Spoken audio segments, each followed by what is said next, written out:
ಡಾಲಿ ಧನಂಜಯ್ ಮದುವೆ ಜೀವನಕ್ಕೆ ಕಾಲಿಡುವುದಕ್ಕೆ ಸಜ್ಜಾಗಿದ್ದಾರೆ. ಕಳೆದ ಕೆಲವು ದಿನಗಳಿಂದ ಮದುವೆ ತಯಾರಿಯಲ್ಲೇ ಬ್ಯುಸಿಯಾಗಿದ್ದ ಡಾಲಿ ಸಕಲ ವ್ಯವಸ್ಥೆಗಳನ್ನು ಮಾಡಿಕೊಳ್ಳುತ್ತಿದ್ದಾರೆ. ತಮ್ಮ ವಿವಾಹಕ್ಕೆ ಸೆಲೆಬ್ರಿಟಿಗಳು, ರಾಜಕೀಯ ಮುಖಂಡರು, ಮಠಾಧೀಶರು ಹಾಗೂ ಅಭಿಮಾನಿಗಳನ್ನು ಆಹ್ವಾನ ನೀಡಿದ್ದು, ಅವರೆಲ್ಲರ ಸಮ್ಮುಖದಲ್ಲಿ ವೈವಾಹಿಕ ಜೀವನಕ್ಕೆ ಕಾಲಿಡುತ್ತಿದ್ದಾರೆ. ಕಳೆರೆಡು ತಿಂಗಳುಗಳಿಂದ ಧನಂಜಯ್ ಮದುವೆ ಆಮಂತ್ರಣವನ್ನು ಹಂಚುವುದರಲ್ಲಿಯೇ ನಿರಂತರಾಗಿದ್ದಾರೆ. ಹೀಗಾಗಿ ಸಿನಿಮಾ ಕೆಲಸಗಳಿಗೆ ಸಂಪೂರ್ಣ ಬ್ರೇಕ್ ಕೊಟ್ಟು ಚಿತ್ರರಂಗದ ತನ್ನ ಸಹೋದ್ಯೋಗಿಗಳಿಗೆ ಆಹ್ವಾನ ನೀಡುವುದರಲ್ಲಿಯೇ ಬ್ಯುಸಿಯಾಗಿದ್ದಾರೆ. ಈಗಾಗಲೇ ಚಿತ್ರರಂಗದ ಬಹುತೇಕ ಎಲ್ಲ ಸ್ಟಾರ್ಗಳಿಗೂ ಆಹ್ವಾನವನ್ನು ನೀಡಲಾಗಿದೆ. ಆದರೆ ಇದುವರೆಗೂ ಚಾಲೆಂಜಿಂಗ್ ಸ್ಟಾರ್ ದರ್ಶನ್ಗೆ ಮಾತ್ರ ಆಮಂತ್ರಣ ಪತ್ರಿಕೆಯನ್ನು ನೀಡಿಲ್ಲ. ಇಬ್ಬರ ಅಭಿಮಾನಿಗಳಲ್ಲೂ ಕುತೂಹಲ ಕೆರಳಿಸಿದೆ. ಡಾಲಿ ಧನಂಜಯ್ ತಮ್ಮ ಭಾವಿ ಪತ್ನಿ ಧನ್ಯತಾ ಅವರನ್ನು ಮಾಧ್ಯಮಗಳಿಗೆ ಪರಿಚಯಿಸಿದ್ದಾರೆ. ಈ ವೇಳೆ ಧನಂಜಯ್ಗೆ ಚಾಲೆಂಜಿಂಗ್ ಸ್ಟಾರ್ ದರ್ಶನ್ ಅವರನ್ನು ಏಕೆ ಮದುವೆಗೆ ಆಹ್ವಾನ ನೀಡಿಲ್ಲ ಎಂದು ಪ್ರಶ್ನೆ ಕೂಡ ಮಾಧ್ಯಮ ಕಡೆಯಿಂದ ಎದುರಾಗಿತ್ತು. ಅದಕ್ಕೆ ಧನಂಜಯ್ ಕೂಡ ಸೂಕ್ತ ಕಾರಣಗಳನ್ನು ನೀಡಿದ್ದಾರೆ. ಡಾಲಿ ಧನಂಜಯ್ ಹಾಗೂ ಚಾಲೆಂಜಿಂಗ್ ಸ್ಟಾರ್ ದರ್ಶನ್ ಇಬ್ಬರು ಆತ್ಮೀಯರು.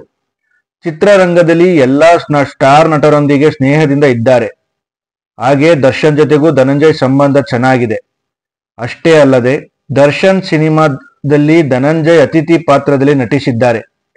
ದರ್ಶನ್ ನಟಿಸಿದ ಯಜಮಾನ ಸಿನಿಮಾದಲ್ಲಿ ಡಾಲಿ ಧನಂಜಯ್ ಮಿಠಾಯಿ ಸೂರಿ ಎಂಬ ಪಾತ್ರದಲ್ಲಿ ನಟಿಸಿದ್ದರು. ಆ ಮಟ್ಟಿಗೆ ಅನ್ಯೋನ್ಯತೆ ಇದೆ. ಹೀಗಿದ್ದರೂ ಇದುವರೆಗೂ ಏಕೆ ಮದುವೆ ಆಹ್ವಾನ ನೀಡಿಲ್ಲ ಎನ್ನುವ ಪ್ರಶ್ನೆ ಎಲ್ಲರನ್ನೂ ಕಾಡುತ್ತಿದೆ.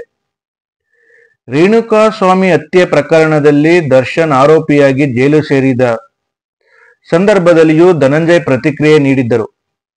ಮೊದಲು ಪ್ರತಿಕ್ರಿಯೆ ನೀಡುವುದಕ್ಕೆ ಹಿಂದೇಟು ಹಾಕಿದ ಡಾಲಿ ಧನಂಜಯ್ ಬಳಿಕ ಕಾನೂನಿಗಿಂತ ದೊಡ್ಡವರು ಯಾರೂ ಇಲ್ಲ, ದರ್ಶನ್ ಸಹೋದರನಾಗಿ ಹೇಳುತ್ತೇನೆ, ಅವರಿಂದ ತಪ್ಪಾಗಿದ್ದರೆ ಶಿಕ್ಷೆ ಆಗಲಿ ಎಂದಿದ್ದರು. ಹಾಗೆ ಈ ಬಗ್ಗೆ ಮಾತಾಡು ಅಂದರೆ ಏನು ಮಾತನಾಡುವುದು? ಅಲ್ಲೊಂದು ಜೀವ ಹೋಗಿದೆ, ಒಂದು ತಪ್ಪು ನಡೆದಿದೆ. ರೇಣುಕಾ ಸ್ವಾಮಿ ತಂದೆ ತಾಯಿ ಪತ್ನಿಯ ಮುಖ ನೋಡಿದಾಗ ಖಂಡಿತ ಬೇಜಾರಾಗುತ್ತೆ. ಕಾನೂನಿಗಿಂತ ಯಾರೂ ದೊಡ್ಡವರಿಲ್ಲ. ಆ ಜೀವಕ್ಕೆ ಏನು ನ್ಯಾಯ ಸಿಗಬೇಕು ಅದು ಸಿಗುತ್ತೆ ಅಂತ ಹೇಳಿದ್ದರು. ಈ ಹೇಳಿಕೆಯಿಂದ ಧನಂಜಯ್ ಮೇಲೆ ದರ್ಶನ್ ಬೇಸರ ಮಾಡಿಕೊಂಡರ ಎನ್ನುವ ಪ್ರಶ್ನೆ ಹುಟ್ಟುತ್ತದೆ. ಆದರೆ ಇಲ್ಲಿ ಧನಂಜಯ್ ದರ್ಶನ್ಗೆ ಬೇಸರವಾಗುವಂಥದ್ದು ಏನೂ ಹೇಳಿಲ್ಲ. ಹೀಗಾಗಿ ಇದು ಕಾರಣ ಆಗಿರಕ್ಕಿಲ್ಲ.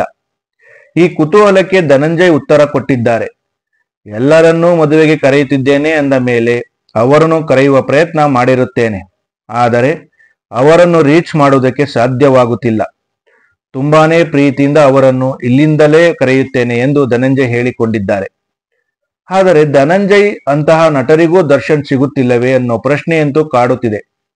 ಇತ್ತೀಚೆಗೆ ರಾಯಲ್ ಸಿನಿಮಾ ನೋಡುವುದಕ್ಕಾಗಿ ಎಲ್ಲರೊಂದಿಗೂ ಮಿಂಗಲ್ ಆಗಿದ್ದರು. ಮನೆಯಲ್ಲೇ ಅಭಿಮಾನಿಗಳನ್ನು ಭೇಟಿ ಮಾಡಿ ಸೋಷಿಯಲ್ ಮೀಡಿಯಾದಲ್ಲಿ ಹರಿದಾಡಿದ್ದರು. ಆದರೆ ಧನಂಜಯ್ಗೆ ಏಕೆ ಸಿಗುತ್ತಿಲ್ಲ ಅನ್ನುವ ಕುತೂಹಲಕ್ಕೆ ಎಲ್ಲರಿಗೂ ಎಡೆ ಮಾಡಿಕೊಟ್ಟಿದೆ.